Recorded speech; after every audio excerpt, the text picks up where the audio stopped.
જય હિન્દ, જય ભારત મિત્રો. સ્વાગત છે તમારું નવા વિડીયોની અંદર. હવે એક પછી એક શહેરની અંદર પ્રધાનમંત્રી આવાસ યોજના અંતર્ગત ફોર્મ છે એ ભરાવાના ચાલુ થયા છે. એવી જ રીતે આપણે અત્યારે વાત કરીએ તો ટોટલ આટલા જે ઘર છે એના માટે ફોર્મ છે એ ભરાવાના ચાલુ થયા છે. હવે આ જે ફોર્મ છે એ 30 તારીખ સુધીમાં તમારે ભરવાના રહેશે. સાંજે 6 વાગ્યા સુધીના ઓનલાઈન ફોર્મ છે એ ભરવાના છે. આ ફોર્મ છે એની અંદર લાભાર્થીએ આવાસની જે કિંમત છે એ 5,50,000 રૂપિયા છે એ આપવાની છે. ફોર્મ જે છે એ તમારે 200 રૂપિયા છે ડિપોઝિટ ભરવાની છે. ફોર્મની ફી છે એ 200 રૂપિયા છે, જે નોન રિફંડેબલ છે, અને ત્યારબાદ ડિપોઝિટ છે એ 20,000 રૂપિયા ભરવાની છે. હવે સૌથી પહેલાં આપણે વાત કરીએ તો આ ફોર્મ છે એ P8 P9થી લઈ અને 13 સુધીનું છે. આવાસની સંખ્યા ટોટલ 110, 219, 130, 136, 134 ને 236. તો આવી રીતે કુલ 965 આવાસ છે એના માટે ફોર્મ છે એ ભરાવાના ચાલુ થયા છે. હવે આ ફોર્મ છે એ કઈ રીતે ભરવાના છે? સૌથી પહેલાં તો અહીંયા તમે જોઈ શકો છો કે આવક અંગેની અને અન્ય સૂચનાઓ કઈ છે, અપલોડ કરવાના કયા કયા પુરાવાઓ છે. અને આવાસ યોજનાની શરતની આપણે વાત કરીએ તો ઓનલાઈન અરજી સાથે 200 રૂપિયા ભરવાના છે અને ડિપોઝિટ 20,000 ભરવાની છે. હવે મકાનની કુલ કિંમતની ઓછામાં ઓછા 20% રકમ છે એ ડ્રોમાં સફળ થયા બાદ મ્યુનિસિપલ કોર્પોરેશનની અંદર અરજદારે 3 માસની અંદર ભરવાની રહેશે. ત્યારબાદ બાકી રહેતી 80% રકમ છે એ એક સરખા 10 હપ્તામાં ભરી અને પોઝિશન સુધીના સમયગાળામાં જમા કરાવવાની રહેશે. ઉપરાંત છેલ્લા હપ્તા સાથે મેન્ટેનન્સ માટે 50,000 રૂપિયા છે ભરવાના રહેશે. ત્યારબાદ જો આવાસ પોઝિશન માટે તૈયાર હશે તો સરખા 10 હપ્તાનો નિયમ છે એ લાગુ પડશે નહીં, અને લાભાર્થીએ 3 માસની અંદર આવાસની મૂળ કિંમત સાથે મેન્ટેનન્સ છે એ પણ ભરવાનું રહેશે.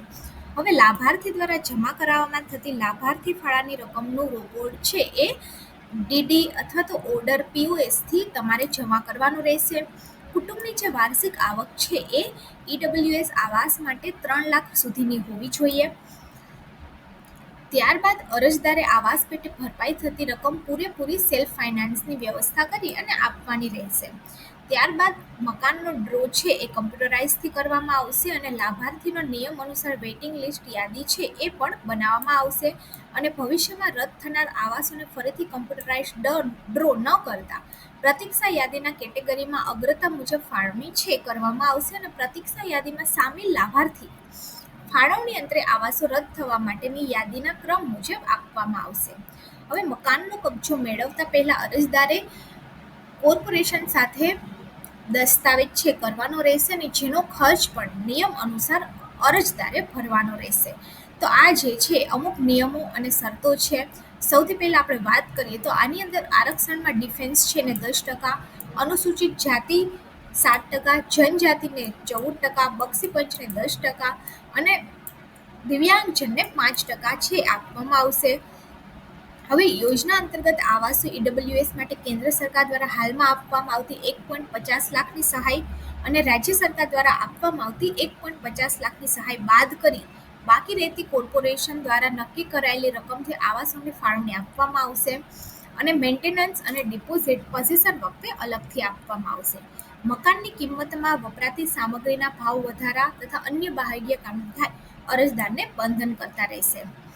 હવે ડ્રોમાં સફળ થયેલ વિગતો અફોર્ડેબલ હાઉસિંગ સેલ કચોરી, રાવપુરા કન્યાશાળા 3ની તથા વેબસાઇટ છે એના ઉપર આપવામાં આવશે.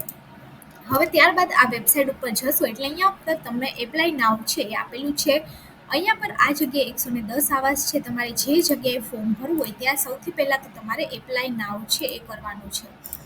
જેવું તમે એપ્લાય નાવ કરશો એવું અહીંયા નીચે એક ફોર્મ છે ઓપન થઈ જશે. અહીંયા ઉપર તમારે તમારી સરનેમ લખવાની છે, તમારું ફર્સ્ટ નામ લખવાનું છે, તમારા હસબન્ડનું નામ લખવાનું છે. ત્યારબાદ તમારો જે મોબાઈલ નંબર હોય એ તમારે આની અંદર લખવાનો છે અને આની અંદર તમારે તમારું XYZ જે કંઈ પણ ઈમેલ આઈડી હોય એ તમારે આની અંદર લખવાનો છે અને ત્યારબાદ રજિસ્ટર યોર સેલ્ફ કરવાનું છે. ત્યારબાદ તમારે લોગિન કરવાનું છે. ત્યારબાદ યુઝર આઈડી અને પાસવર્ડ નાખી અને સબમિટ કરી દેવાનું છે.